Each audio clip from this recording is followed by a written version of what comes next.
much. Your Excellency, Mr. Bondevik, former Prime Minister of Norway, it was truly very inspiring when you shared your own work, the way you went about leading your nation, and the principles on which you ran your own service to the people of Norway and the people all across the world.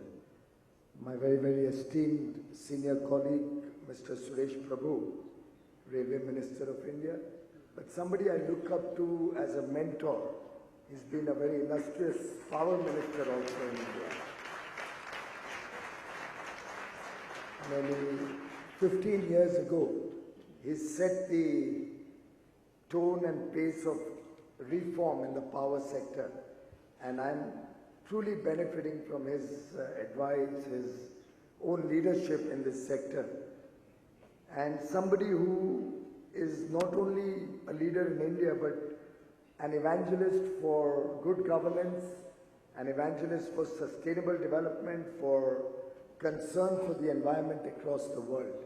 Thank you very much, Sureshji, for your leadership of this country. We have with us General V.K. Singh, who has led this country from the front. He has been the chief of the armed forces in India. He is currently a minister with me. And it's thanks to leaders like him that we all feel safe and secure in this country. And it's really delightful to have Reverend Gunnar Stalsett, the Bishop Emeritus of Oslo, who will provide, I believe, a dimension to this leadership forum, which will take it to another plane, somewhat like I saw in the Dervish Sufi dance that we just saw just now, which was truly inspiring way to begin this morning, because while I was watching them, what I found was true peace and tranquility, something all of us in our political roles completely miss in our day-to-day life. I wonder, Sureshji, we could also possibly learn that and help us also get some sanity back when we are through the end of the day. Rajita Bagaji, I'd like to compliment you for putting this all together. Thank you very much for this opportunity. Of course, it's a very early morning at 9 o'clock. While it's okay for all of us, I don't know how many of the participants would have found it interesting to navigate the way over here. But looking at the attendance, I'm truly amazed. When I walked in, I didn't imagine to see so many people in this large convention hall. A big thank you. A big thank you to all of you for being here this morning, because we in politics are always hungry for a good audience. And what would we be as leaders, if at all we are one in any sense, without people to listen to us? But possibly you would have been better off not calling 3 politicians, in fact 4 politicians, though of course the esteemed leader from Norway was very, very kind and stuck to his time of 8 minutes. Sureshji also was pretty much on time. I can't put the mic down when I'm on stage. And that's the only way you can get past Arnab Goswami when you're trying to fight your way through.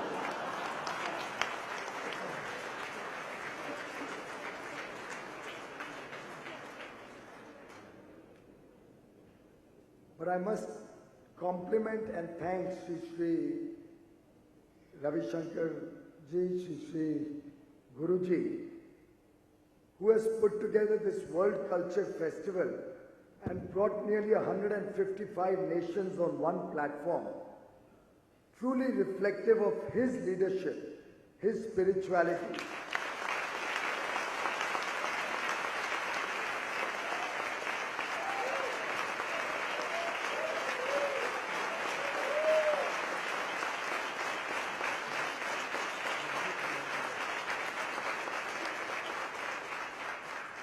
And his ability to get the world on one platform, on one forum.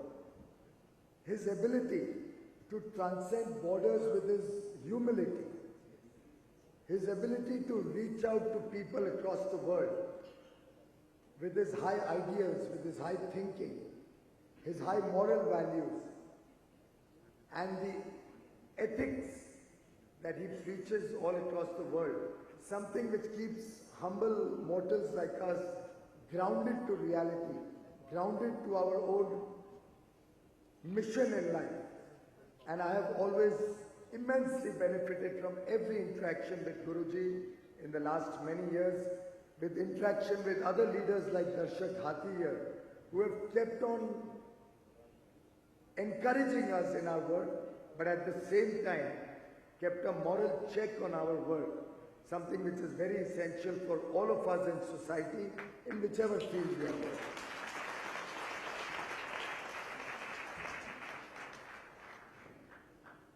In fact, when I think about the ideas that Guruji espouses, I'm reminded of the ideologue of our own political party, Pandit Deendayal Upadhyay, whose 100th birth anniversary we are celebrating this year.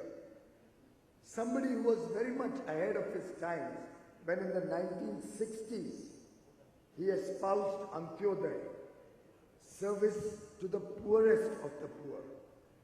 When he espoused that political leadership's job can only be complete when his focus is on the last man at the bottom of the pyramid.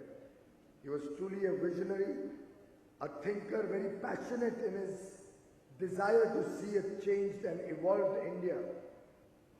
And I salute him on his 100th birth anniversary for having given to us a set of ethics, a set of moral values, and a mission that Sureshji today, that General V.K. Singh, all of us under the leadership of Prime Minister Shri Narendra Modi, who himself is a believer in these values,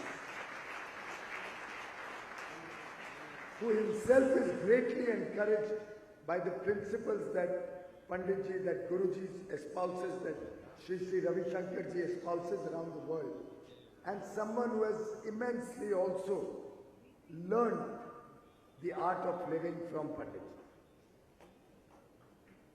There are, of course, many big challenges before the world, challenges which the Sustainable Development Goals that the United Nations adopted last year, in a way, espouse the aspirations of the people of the world. We all believe that we have to work together to eliminate hunger and poverty. We all would wish to see better health, well-being for all of humanity. We would all like to see gender equality, better healthcare, better education, sustainable management of the natural resources of the world, water, sanitation, cleanliness. My own work is to ensure we get affordable modern energy for all, which can help us create good infrastructure, better lifestyles for the people. We all have to conspire as one to combat the big challenges of terrorism and climate change. And we are all looking at peaceful and inclusive societies, something that His Excellency from Norway alluded to, something that I believe can only happen when all of humanity comes together, working on certain principles that you espouse, sir, principles that Shri Ravi Shankarji Guruji espouses, and certain principles on which we in government are also trying to serve the people of India. Very clearly, as you rightly said, leadership has to be decisive. Leadership has to have the ability to take bold and strong decisions. I'm sure General V.K. Singh could not have secured the borders and boundaries of India and fought several wars unless he was a decisive leader. I'm sure even Panditji, with all his simplicity, Panditji, I'm referring to Guruji, with all his simplicity, with all his humbleness, could not have led such a large congregation of people and such a large following all over the world unless he was a decisive leader.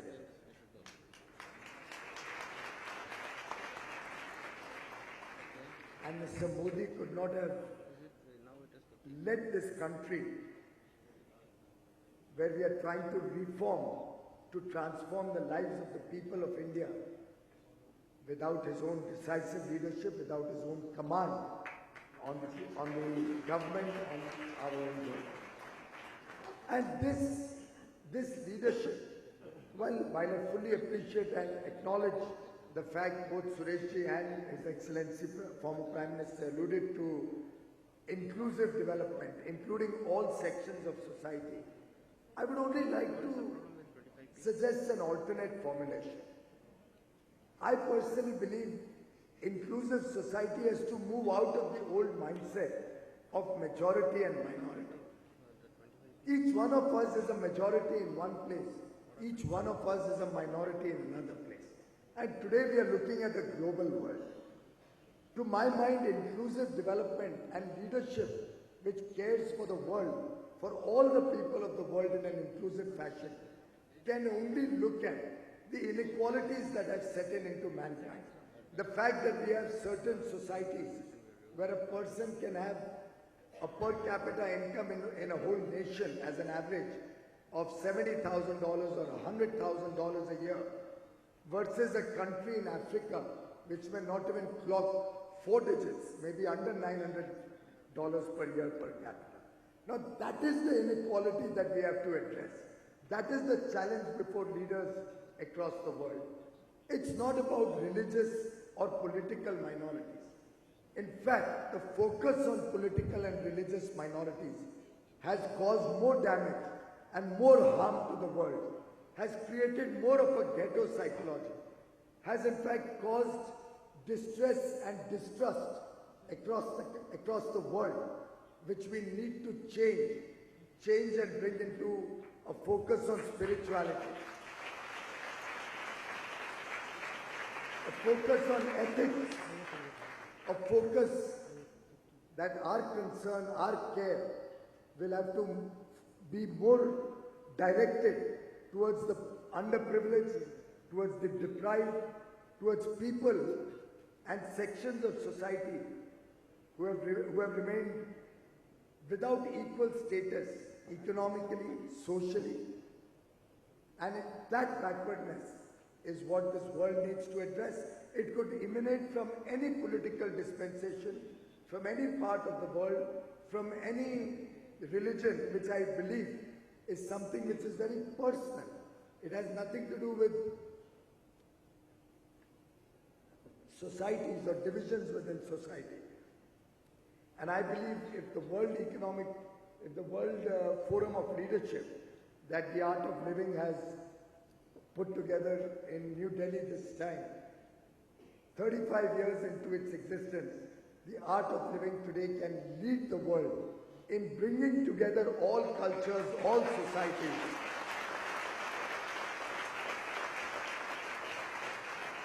towards an outcome of one world, all citizens of the world being one, oneness within the diversities of each one's cultures. And in that sense, I would like to compliment Guruji for taking this path into a new level, into a new plane, and remaining away from religiosity and moving the world towards spirituality.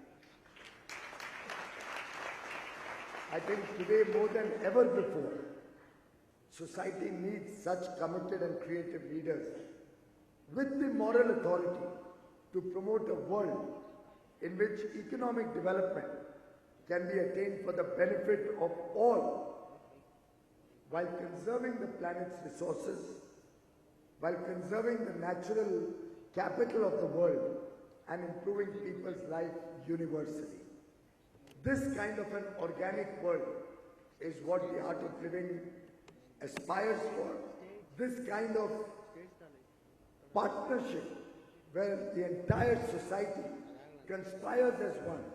And if we borrow the words of Paul Coelho, who said if we all desire a goal very passionately, if we all work together towards one mission, the entire universe conspires to help us achieve that.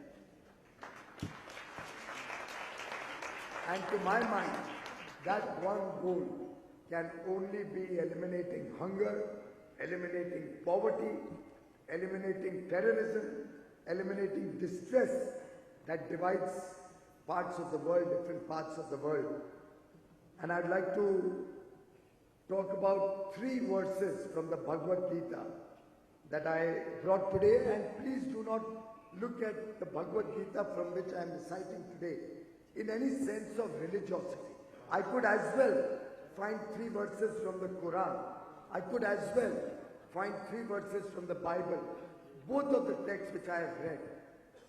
But in my own humble way, I could detect 3 verses relating to management, which I thought I would share with all of you.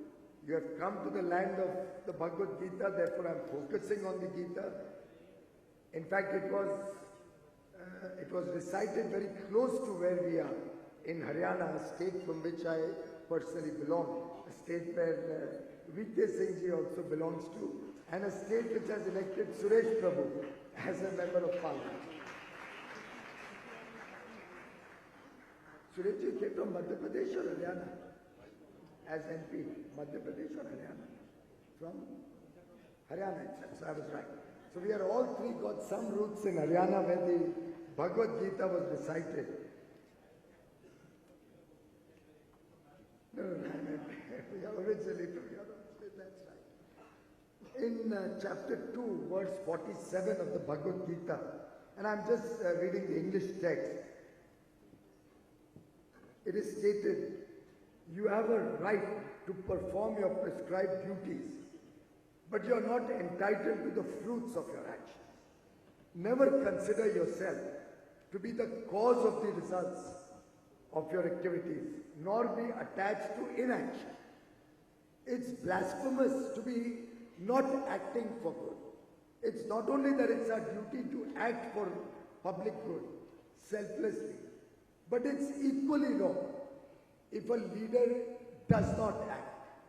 It's equally wrong if you see something which is unjust, not to take decisive action on that. And that again relates to the decisive leadership that His Excellency just brought.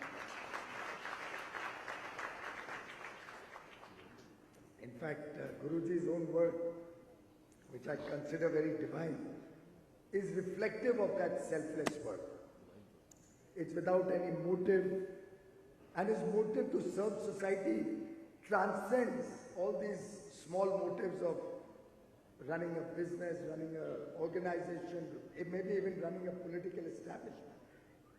I think that all the other leaders of the art of living are all extremely highly educated, engineers, management students, who could all be very successful executives and business persons like many of us sitting in this room. But selflessly giving up all of your worldly desires and wanting to serve society, not counting the gains, not counting what you benefit, not even in fact worrying about the results that the world will benefit from, but selflessly giving is something which is truly divine, something which can only be done when you completely absorb yourself in your work, with dignity, without any ego, and without any expectations.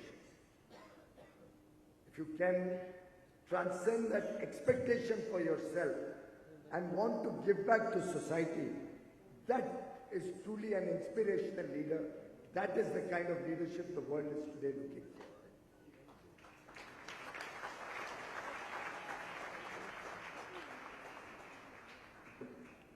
In chapter 3, verse 21, the Bhagavad Gita talks about leaders and how they are emulated by their followers. Whatever action is performed by a great man, common men follow in his footsteps. And whatever standards he sets by exemplary acts, all the world pursues. Many times societies lose faith in leaders, particularly in current times, because they do not practice what they preach. There is a different set of standards for oneself and a different set of standards for the other. I think that is what causes disillusionment in society. That is where pessimism and cynicism sets in. That is where leadership starts failing. That is where followers start losing hope. A person who gives that kind of leadership is truly harmful for society. In fact, it damages the very fabric of leadership by his own failure to adhere to high standards, high moral standards, or whatever standards one is preaching. If one was to fail to live up to those standards, and I'm not trying to be hypocritical in that. I'm not trying to suggest that only by showing off your glamour or your clothes or by living in poverty, you can reflect leadership.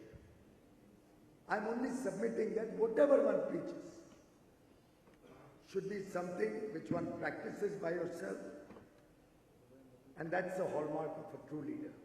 And lastly, chapter 12, verse 13 of the Bhagavad Gita continues in the same dimension to talk about surrendering the ego. One who is not envious but is a kind friend to all living entities, who does not think himself a proprietor and is free from false ego, who is equal in both happiness and distress, who is tolerant, always satisfied, self-controlled, and engaged in devotional service with determination. His mind, his intelligence, fixed on me, and me as in God, the spiritual Lord. Such a devotee of mine is very dear to me, says Lord Krishna. And in some sense, Guruji reflects exactly this philosophy.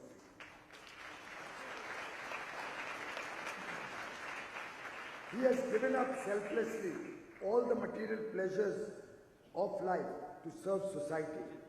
It is such leaders who inspire us, which is why you and I, ordinary mortals, feel like following them, pick up every thread of word that we hear from them. We emulate their behavior. They have no ego. They don't see who is senior, who is junior. They have no ego of their own succession, their own future, their own following.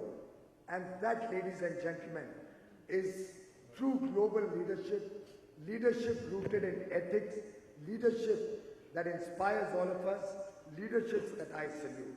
My respectful regards to Guruji, Sri Ravi Shankar Ji, and to all the organizers of this wonderful world culture of festivals, and to all of you participants for being in India, for being with us.